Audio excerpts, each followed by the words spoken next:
ہوں اس وقت روئے زمین پہ مختلف قسم کی تنظیمیں موجود ہیں. ہر آدمی اپنے حق کی بات کرتا ہے. مختلف قسم کے حقوق کی تنظیمیں موجود ہیں. غربا کی الگ تنظیم ہے, ڈاکٹروں کی الگ تنظیم ہے, دکانات کی الگ تنظیم ہے, ڈیوٹروں کی الگ تنظیم ہے. یعنی ہر آدمی اپنے حقوق کی بات کرتے ہیں. غریب ہے اپنے حق کی بات کرے گا, امیر ہے اپنے حق کی بات کرے گا, زمیندار ہے اپنے حق کی بات کرے گا, تاجر ہے اپنے حق کی بات کرے گا, وکیل ہے اپنے حق کی بات کرے گا, ڈاکٹر ہے اپنے حق کی بات کرے گا, علماء ہے اپنے حقوق کی بات کرتے ہیں. یہ تو انسان کی بات ہے. شورم پہ ایسی تنظیمیں موجود ہیں, جانوروں کے حقوق کی تنظیمیں موجود. ایک کتا شورم میں مرتا ہے, پورے ملک کی شہری پہ حرکت بھی آ جاتی ہے. اور سنیو میں آپ سے سوال کرتا ہوں, جس روئے زمین پہ مجھے رہنے کا حق ہے, جس روئے زمین پہ عزت اور شان سے آپ کو رہنے کا حق ہے, جس روئے زمین پہ غریب کو رہنے کا حق حاصل ہے, جس روئے زمین پہ امیر کو زندگی بسر کرنے کا حق حاصل ہے. اور مجھے بتاؤ اگر کلمہ رسول کا پڑا ہے, بس تقاضا ہے ایمان, بس تقاضا ہے بصیرت, ایمان کو حاضر ناظر سمجھتے مجھے جواب دیجیے. جس روئے زمین پہ میں اپنے حق کی بات کرتا ہوں, جس روئے زمین پہ آپ اپنے حقوق کی بات کرتے, کیا اس روئے زمین پہ اللہ کے قرآن کا کوئی حق نہیں؟ جو کتا, جو بدمار, جو سعودی, جو ایرانی, جو پیغمبر کی امت کے غریب اور گروہی اور نسل چاہے قرآن مجید پہ انگلی اٹھائے, چلا ڈالے, قرآن سے گولیاں بچائے, ساتھ فوراً بم گرا کے شہید کرتے, جو جیسے چاہے قرآن کی بھی حرمتی کرے. میں آپ سے پوچھتا ہوں, اس روئے زمین پہ انسان کو رہنے کا حق ہے, کیا اللہ کے قرآن کو رہنے کا کوئی حق نہیں؟ نہیں, یاد رکھے میں قرآن کے حقوق کی بات کرتا ہوں, بڑی جرأت سے وضاحت سے کہتا ہوں. اس روئے زمین پہ اگر قرآن کی عزت محفوظ نہیں ہے, کسی کی پگڑی, کسی کی دستار, کسی کا جبہ محفوظ نہیں ہو سکتا. سب محفوظ تبھی ہو کے جب اللہ کا قرآن محفوظ ہو.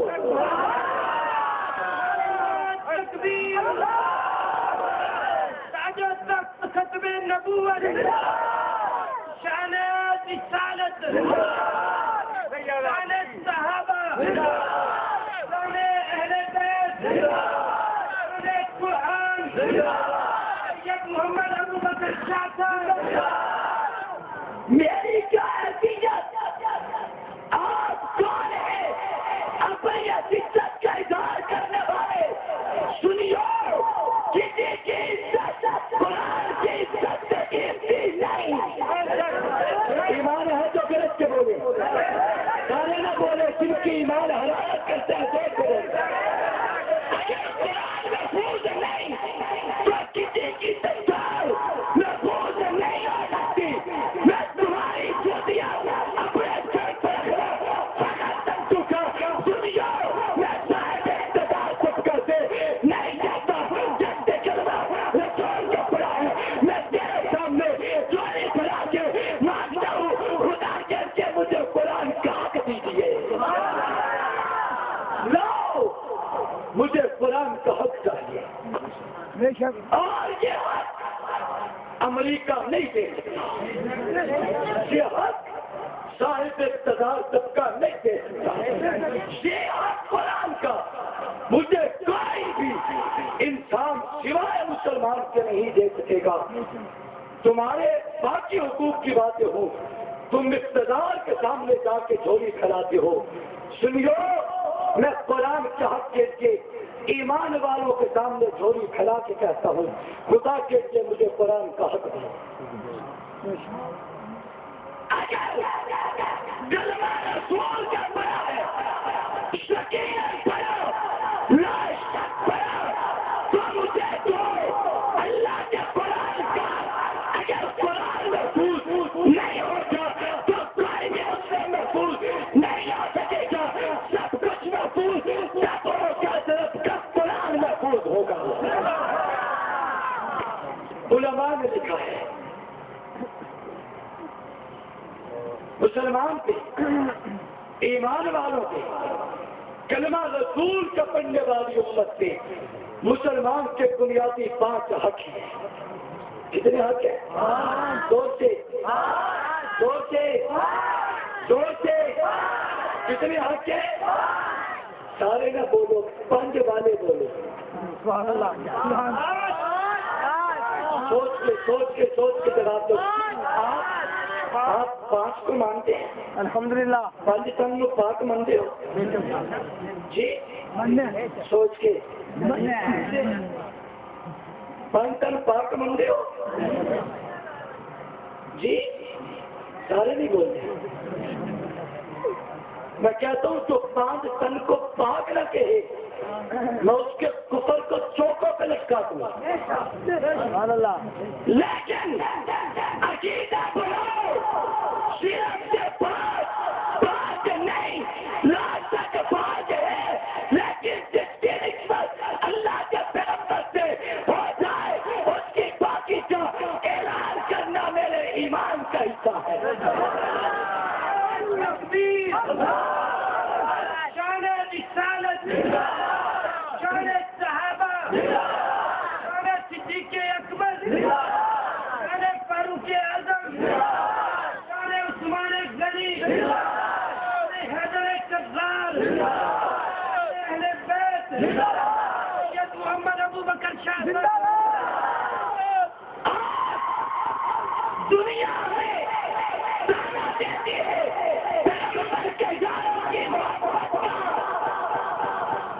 یاد رکھو واقع رفتہ میں وہ واقع طور کہتا ہوں، شریعت چھوڑ، قرآن چھوڑ، آگے کی کتب چھوڑ، ایمان لاؤ، کلمہ لاؤ، نماز لاؤ، وضو لاؤ، زکات لاؤ، حج لاؤ، کوئی ایک چیز کو صحابہ کے بغیر ثابت کر۔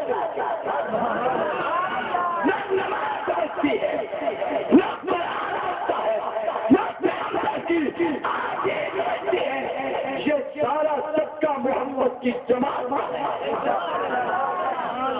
ہم کوئی پاگل نہیں، ہمارا کوئی دماغ خراب نہیں، جان تک قربان کر دینا صحابہ کی عزت میں۔ ایسے تو دیوانے نہیں ہو گئے، اس نتیجے میں پہنچے ہیں کہ صحابہ تو بغیر بچنا ہی کچھ نہیں۔ سارے نہ بولیں، صحابہ والے بولیں۔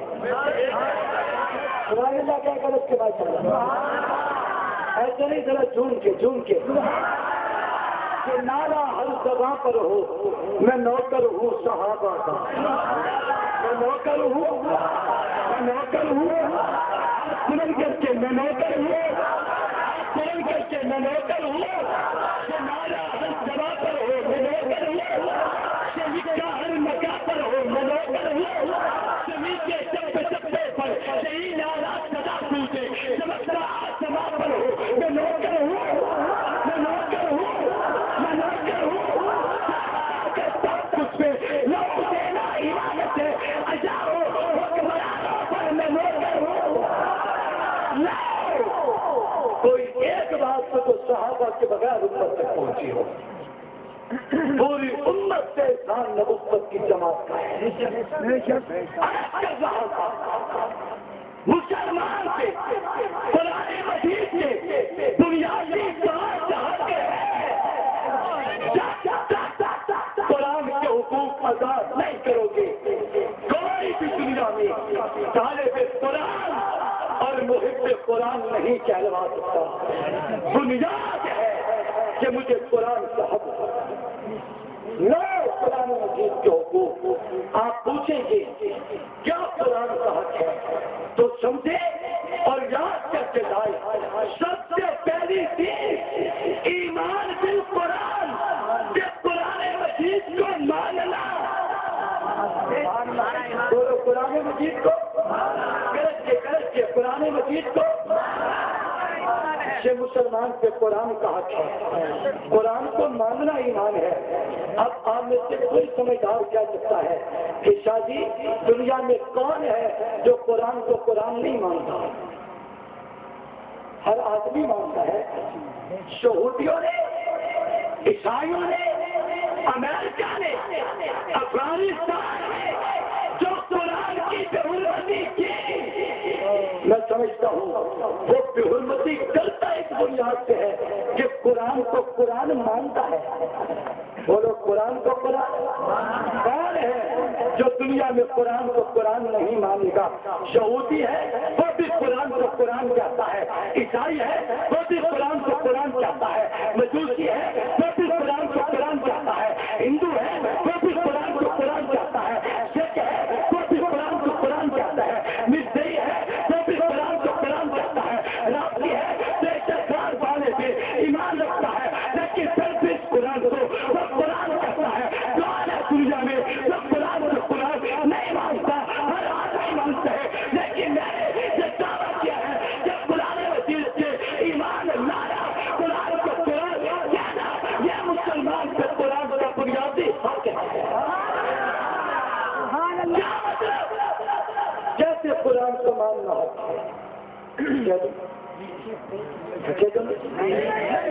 اچھا نماز عشاء پڑھنی ہے ورنہ رات بھر نہیں نہ آقا مغرب رہن والے نہ ظہر رہن والے فجر نال پڑھ رہے انہوں نے عظیم موسم جہے دن انج ہو گئے اس دن اذان ہی کدی نہیں سنی. میں تو کدی نہیں سنی, تھی شاید سنتی ہے نہیں. توجہ کر کیسے قرآن کو ماننا یہ مسلمان کون دنیا میں قرآن کو قرآن نہیں مانتا؟ ہر آدمی اعلان کرتے, ہر آدمی دعویٰ کرتے, لیکن میری عاملہ میں تجھے سمجھاؤں اس انداز میں قرآن کو قرآن ماننا مسلمان کا حق ہے. کیا مطلب؟ 3 طرح سے قرآن کو ماننا ضروری ہے. کتنی طرح سے؟ زور سے بولو. کتنی طرح سے؟ سب سے پہلی چیز اس بات پہ ایمان لانا ضروری ہے کہ قرآن رب کا کلام ہے. بولو قرآن رب کا غلط کے قرآن رب کا. اللہ نے موسیٰ پیغمبر کو تورات دی ہے, حضرت انجیل جناب عیسیٰ کو انجیل دی ہے, حضرت داؤد کو زبور دی ہے. وہ کتابیں ہیں لیکن جانچ کر کے تورات کتاب ہے, انجیل کتاب ہے, زبور کتاب ہے, صحیفے کتابیں ہیں, لیکن قرآن مجید ایسی کتاب ہے جو صرف کتاب نہیں بلکہ رب کا کلام ہے. صرف کتاب نہیں اللہ کی بولی ہے, صرف کتاب نہیں رب کی باتیں ہیں. تورات بہت کتاب ہے, اللہ کا کلام نہیں. انجیل کتاب ہے, رب کا کلام نہیں. زبور کتاب ہے, رب کا کلام نہیں. صحیفہ کتاب ہے, اللہ کا کلام نہیں. لیکن قرآن ایسی چیز ہے جو کتاب اللہ بھی ہے اور کلام اللہ بھی ہے.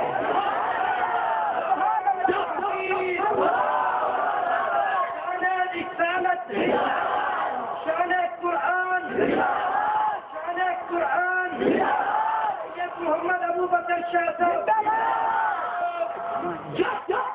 آج جب سمجھ چکے کہ قرآن کتاب اللہ نہیں, یہ رب کا گرج کے یہ رب کا. اب میں آپ سے پوچھتا ہوں, سورت فاتحہ یہ صرف کتاب نہیں بلکہ رب کا. سورت بقرہ محض کتاب نہیں رب کا. سورت آل عمران محض کتاب نہیں یہ رب کا. سورت النساء یہ محض کتاب نہیں رب کا. سورت مائدہ یہ محض کتاب نہیں رب کا. سورت توبہ یہ کتاب محض نہیں رب کا کلام ہے. سورت یاسین محض کتاب نہیں رب کا کلام ہے. سورت صدا محض کتاب نہیں رب کا کلام ہے. جب کے بعد چلا چکے آپ کے صدیق کا ذکر قرآن کے پاروں میں, عمر کے ذکر قرآن کے پاروں میں, عثمان کا ذکر قرآن کے پاروں میں, علی کا ذکر قرآن کے پاروں میں. مجھے کہنے دیجیے کہ صدیق محض صدیق نہیں یہ رب کا کلام ہے.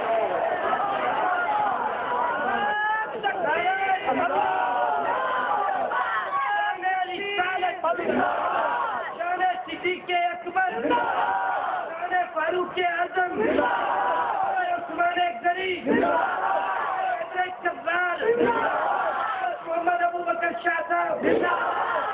قرآن کے فرمان پڑھ آیات صدیق سے حق میں چاہیے